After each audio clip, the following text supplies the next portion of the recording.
আমি ঢাকা ৯-এর স্বতন্ত্র প্রার্থী হিসেবে যে মনোনয়ন আবেদনপত্র দিয়েছিলাম সেটা আপাতত গৃহীত হয়নি, কিন্তু আমরা আপিল করব। আপিল করার প্রক্রিয়া আমরা ইতিমধ্যেই শুরু করেছি।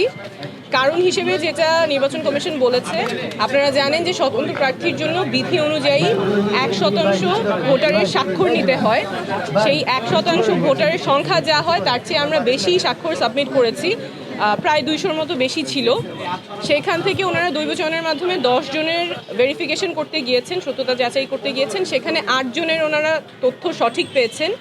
২ জনের ক্ষেত্রে ওনারা মানুষটাকে খুঁজে পেয়েছেন, সত্যতা যাচাই করতে পেরেছেন, কিন্তু সেই ২ জন ঢাকা ৯-এর ভোটার ছিলেন না। ওনারা জানতেন না ওনারা ঢাকা ৯-এর ভোটার। একজনের বাসা খিলগা যেহেতু ঢাকা ৯ আর ১১ দুইটাই পড়ে, উনি জানতেন যে উনি ঢাকা ৯-এর ভোটার এবং তার জানার কোনো উপায় ছিল না যে সে ঢাকা ৯-এর ভোটার না। উনি গিয়ে ওয়েবসাইটে চেক করেছেন, ওনার ভোটার নাম্বারটা পান নাই।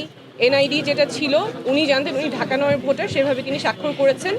আরেকজন যার ব্যতিক্রমে এসেছে, তার কাছেও যে হার্ড কপি আছে এনআইডির, সেই এনআইডির ঠিকানা অনুযায়ী উনিও ঢাকা ৯-এর ভোটার, কিন্তু নির্বাচন কমিশনের কাছে তথ্য আছে যে তিনি ঢাকা ৯-এর ভোটার না, সেটাও তার জানার কোনো উপায় ছিল না।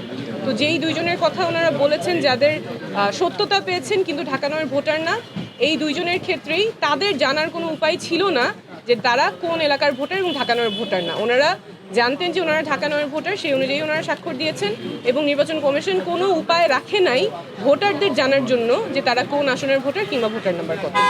আসলে আমাদের তো রাইট টু ইনফরমেশন ওভাবে থাকে না। যারা এত কষ্ট করে স্বাক্ষর দিয়েছেন তাদের জন্য নির্বাচন কমিশন কোনো উপায়ও রাখে নাই জানার যে তিনি কোন আসনের ভোটার। আমরা এত কিছু বলি, আমাদের অধিকারের কথা বলি, কিন্তু এই বেসিক তথ্যটা জানার পর্যন্ত আমাদের কোনো উপায় রাখা হয় নাই। অবশ্যই চ্যালেঞ্জ আছে, তার সাথে অনেক পজিটিভও আছে। আমাদের যেহেতু দল থেকে না হয়ে স্বতন্ত্র যাচ্ছি, মানুষ একেবারেই খুব কাছে থেকে অনেক ভালোবাসা দিচ্ছেন, তো অবশ্যই পজিটিভও আছে।